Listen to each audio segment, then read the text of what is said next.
Because you want to go there with them, the war, the king, blah, blah, blah, blah. No, no, no, no, no, no, no, no, talk, talk, talk. You didn't go to war, right? So you on the roof. I don't go to war, I'm on the roof, right? But I ain't going to court. Where you at? If you hold the court every day, you got to, you have court, you've got to do court. Did you think that all those people that had problems and issues were just standing there waiting for you?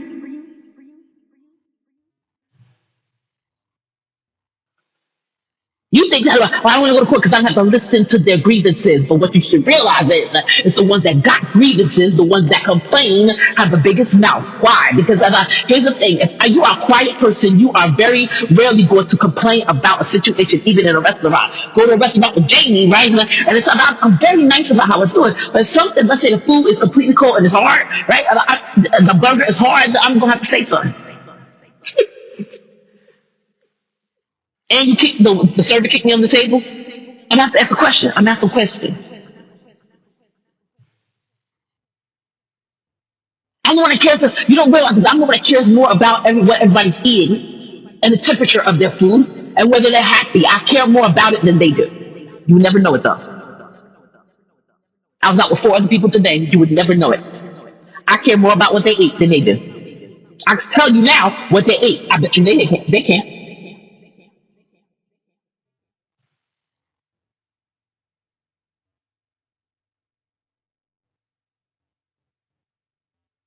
I care. So I grieve, right? Is they these people are airing grievances. They take the time to come to the king's court to air their grievances. And don't think that once they get a fair answer from you, they go home and tell their friends. When he actually, after I listened to one, he said, I can't do anything about it, but if I was king, this is how I would handle it.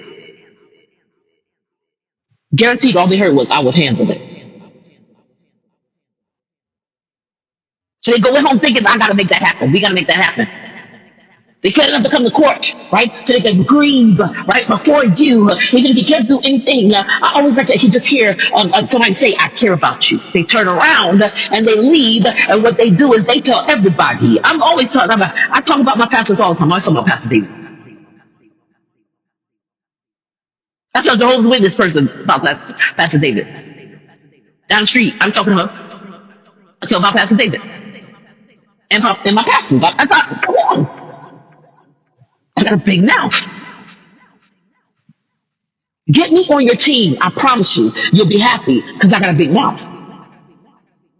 Alienating me because I'm grieving, alienating me because I'm bringing grievance before you. It's not the smartest thing to do because if you get me happy, if you keep me happy, I will make things great for you. I will always defend you.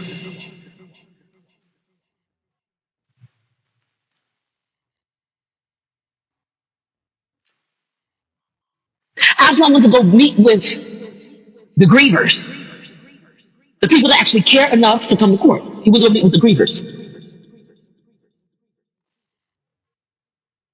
So Absalom got his followers, a whole bunch of grievers. And grievers got big mouths, right? Grievers bring their friends. Grievers always bring their friends. Grievers never come alone. They come to complain alone, but then when they go, I got a customer's last there. Right? We're stand together. We got something that we have to do. When I got something I got to do, right? I'm a griever by myself. When I got something I got to do, even in my grieving, I'm taking you with me. Because I'm a griever.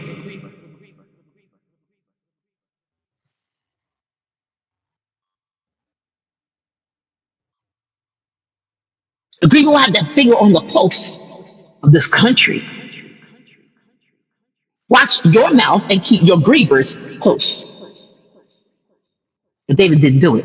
What David did was when the grievers came, you don't realize where your kingdom comes from. Your kingdom is always made up of supporters. And when the grievers came, you ignored them. So when Solomon said, I can't help you, right, because of the fact that I'm not the king, but if I were king, then here's what I would do, right? He's taking your kingdom, right, by taking your grievers from you.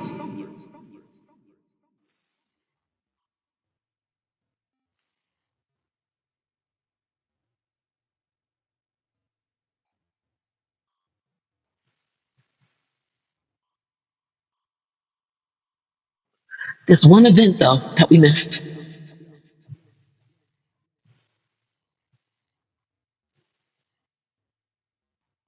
One event that seems very small, but it's very large, right?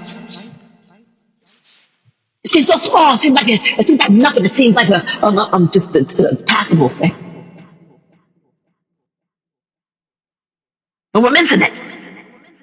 What is it?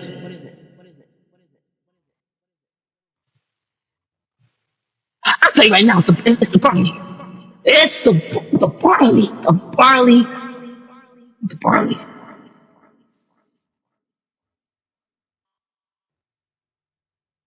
I was at a restaurant in Jersey with, I'm like, wow, I need to stop hanging out in restaurants. But I was at a restaurant in Jersey with a friend, and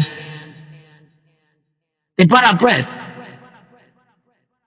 It was in a basket. It was a bunch. It was like they bring out bread in a basket. It's like cut up or whatever. And so there's white bread in there, and there's the whatever. It was maybe wheat bread. I don't know. But there was this dark bread, and I said, "What is that?" I have to know why. Because of the fact that when I was younger, I tasted pumpernickel bread, and I do not like pumpernickel bread at all. I don't like raw bread at all. So this dark bread gotta go. They said, "No, that's not pumpernickel. That's not rye. What it is barley bread."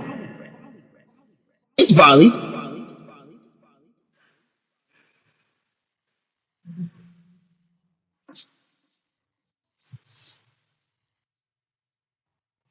Barley is known as that's not pumpernickel, but if it had a name like that, it would be pumperpenny. Because barley was poor man's bread. Poor man's bread. If you poor, you got barley. You ain't got no I have Peters in the kitchen. I don't even eat bread no more. Peters. I eat bread from out people like I just had a sandwich with honey in them. But I'm not buying no bread to keep in my house. Wow, I can buy Peters. More expensive? Yes. Better for you? Yes. More dietary fiber? Yes.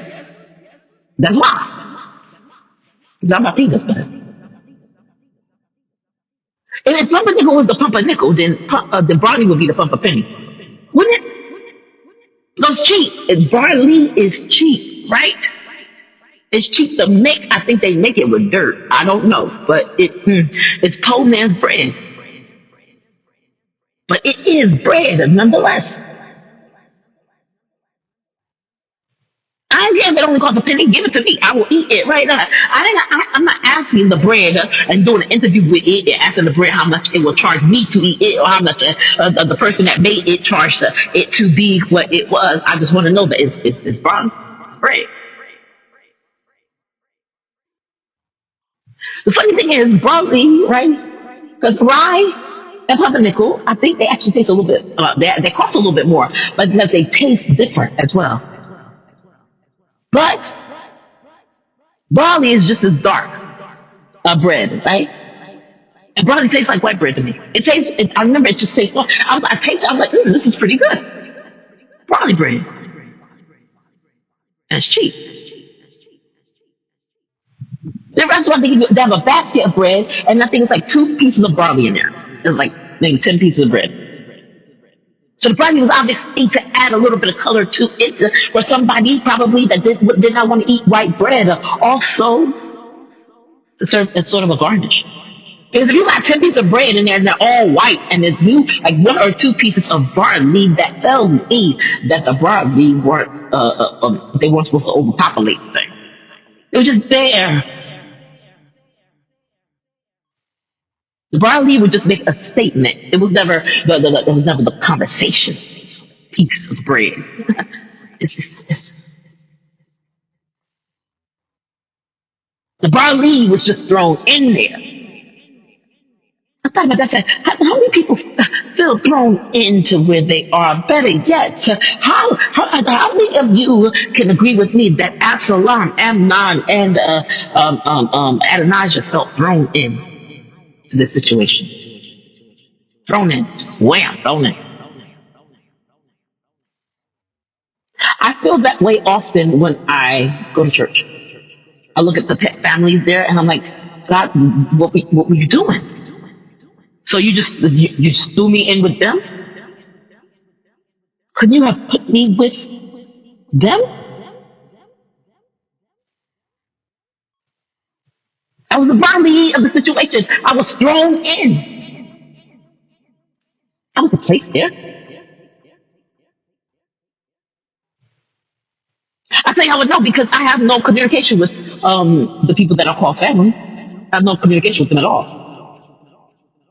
So I said, I have just been thrown there. I mean, I had no purpose being there. They don't want me, and I'm not around them. As a matter of fact, I was directed by many people to not have anything to do with them again. Those people want me dead.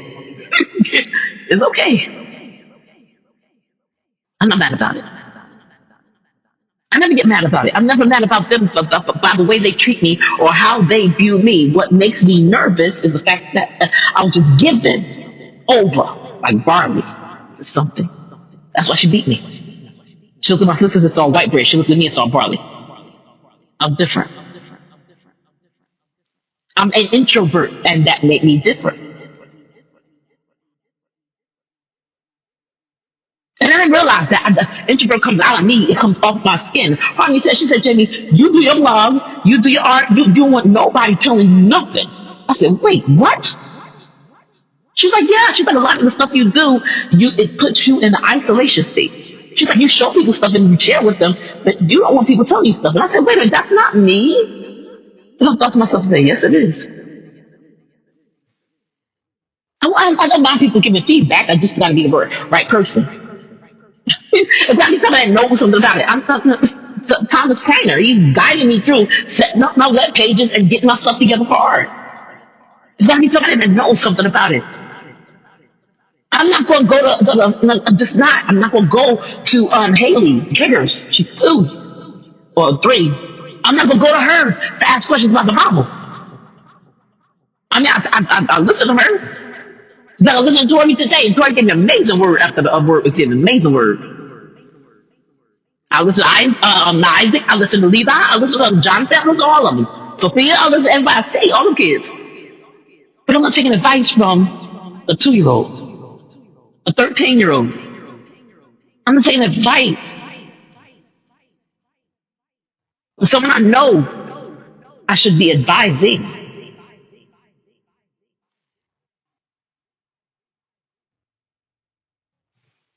I pray for those people. But God said, stay away from them. I said, yes, Lord, bye. Because I never fit in with them. Being at home, being there, I never fit in with any of them. They put me out of their lives and did things over without me on purpose because I never fit in with them. And now they call themselves doing tough love on me, right? Because if they stay away from me long enough, don't say nothing to me, then they'll have great lives without me, and then I'll be destitute without them. They're waiting for me to become destitute. I know because Samantha told me. And she didn't have to. I grew up with them. How do you love somebody that's waiting for you to become destitute? That's betting the money on when you become destitute. I can't help you with the salvation message because you're waiting for me to become destitute. You're waiting for me to become destitute, and I'm waiting for you to be at the point where I can speak to you. I'm not asking you to become anything. You're waiting for me, though, to become destitute. We are both waiting. Question is, only one of us is waiting on what God says. I'm not waiting for you to be hurting. I'm waiting for you to be at the place when I speak, you don't strike out with words that stab me and make me bleed. I am.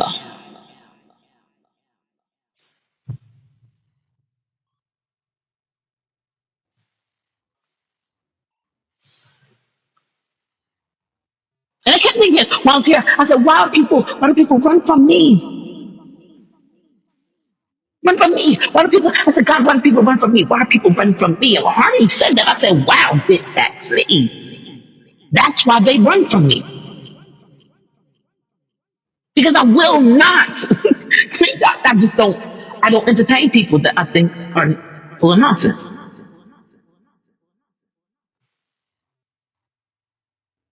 and you don't know more about what I am looking into than I do, I won't acknowledge you. It's just the way that I'm made up. I've done it. I had to catch myself a couple of times, right? Because I've done it and I did not mean to be rude. It can come off rude, but I just don't know. I cannot acknowledge you. Listening to you is a waste of time for me while somebody's walking by that can truly help me. And so I must step away for a moment and start talking to the white bread that's walking by me and leave you, the barley, alone. Isn't that crazy? Isn't it crazy that we are not just known as barley, but we're seen as barley in different situations, right? And depending on which situation I'm in, I'm seen as barley. And there are times when I'm looked on and looked upon as barley when I am not barley at all. People don't get it. What I am is Christ driven.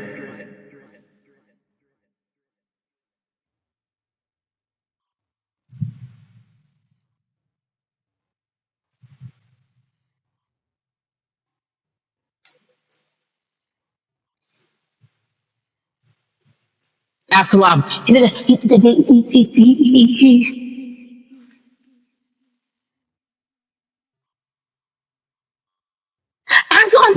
Absalom put a fire to Joab's barley field. And here's the thing. I said, he's not the worst person in the story. Because everybody is, a sword is swinging, and a sword only swings in a house when people start acting on responses. Nobody's talking, but they're acting on responses.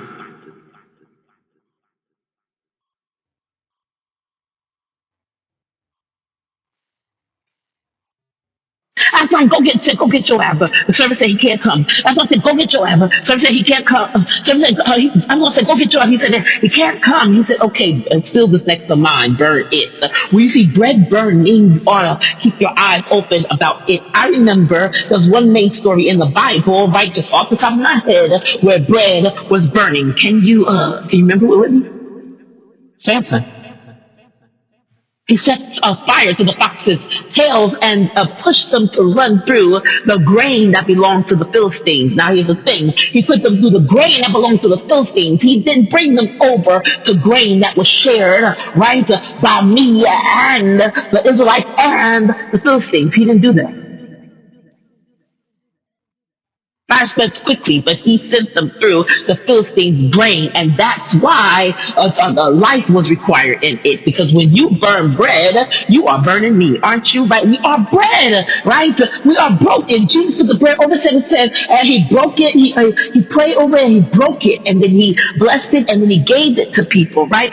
We are considered bread. Jesus is the bread of life, right? So if he's bread, I am bread. So when bread is broken, that's flesh broken, right? But if I'm getting my flesh broken, right, there's no reason why somebody should come behind me and burn it. I'm going to be broken, not burnt. She's broke the bread, blessed it, handed it out, right? But we have Samson sending these foxes with fiery tails through to burn. He tied the tails together. That really upset me. Watch our cartoon picture of what actually happened. I still cried. That really upset me. He tied the fox's tails together and set their tails on fire.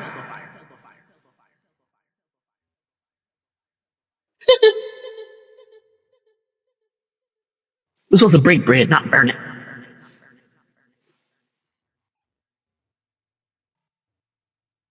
If I say something to you, right, it's because I love you, right? But if you get burnt by what I said, then I'm gonna come back and apologize to you, right? Because I am supposed to break you, not burn you. It's beautiful, right? Because you're talking, my foot started swelling up, and I had to keep getting up out the chair at Panera. And we were on one of those high tables, so I keep getting up out the chair because my foot gets swollen up. That's the foot with the screw in it. It's the way my foot reacts to, hey, I don't like what you're doing right now. My foot was broken. But the only place I have a scar is this tiny little scar next to my ankle, where that man shoved that screw into my foot. That's the only place where I have a scar. Tiny little scar.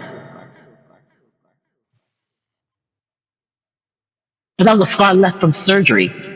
That man cut me open and put a screw in me. That was left from surgery. That was not left from the break. When you break a bone, when you are broken, you are not scarred. There are no visible scars on you to show where you are broken by God, and because He always puts you back together perfectly. When He sends somebody to break you, He does not send somebody to break you and then cause you scarring. It doesn't happen. But here's the thing: if God breaks me, that's one thing, because Jesus will break that bread in a minute. But doesn't the Bible tell us that the enemy has fiery darts that he shoots at us that are meant to burn us? So I can't talk to her no more, because the last full conversation I had from her spiritually, I felt there were darts being shot at me, and I was being shot and burnt, shot, and I felt it spiritually.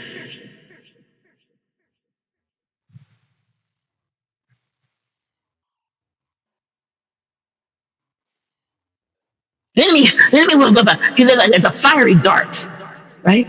The enemy will burn me, but Jesus breaks me.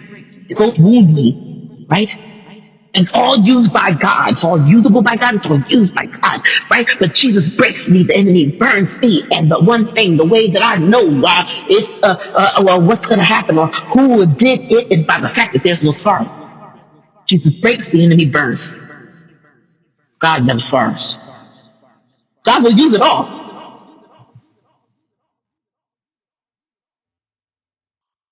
But God only breaks you. He will never burn you, because burning leaves a scar. I believe He wants you to toss things and be able to forgive and throw things to the side, right? So even with dealing with my family, I don't even think about it. Am I angry? No. Right now, I have everything that I've ever wanted. Do I have it to the level that I've wanted it? No. But I have exactly what I need to the God level. Because I was the outcast. I was the stupid one. She called me stupid every day. And now I'm here, right, doing this thing by myself, right? I'm now the white bread, and they become the barley. Let's here it is right here. Here it is right here. I'm in the same pot as you, and so I'm continuously trying to change myself and make myself over for you, because Lois found a reason why I was stupid every day. So Jen, you just so selfish, you're stupid. You so inconsiderate, you stupid. I mean, every day I was trying to change myself every single day. Now I'm here, right? I don't change myself. I give myself over to God. See, I was the outcast there, right? They were the whites, and I was just the outcast. I was the dross. They did not want me, and I could feel it, right? I knew it. Plus, they told me they wanted to kill me every day. Now that I'm here, I'm the white bread. For my life, I'm the white bread, and they're the problem. I don't need them, right? I don't need to have them over here, right?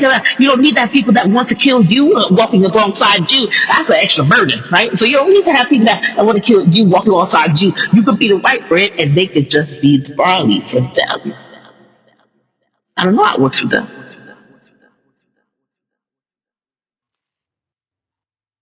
I'm looking for healing, because when I was with them, they burnt me. They didn't break me.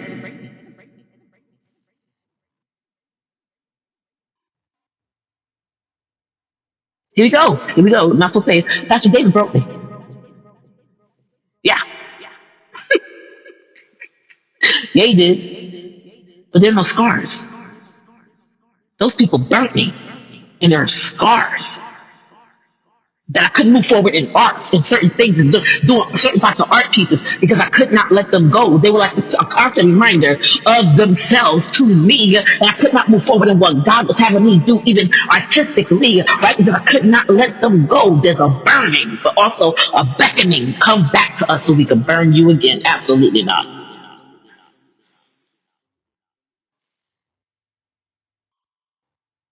That's why he broke me? Yes. Breaking does not come without somebody caring for you. There's a breaking that will come, right, when you have people around you that are concerned about you. Yes. But God breaks, the enemy burns. There's biblical proof of that.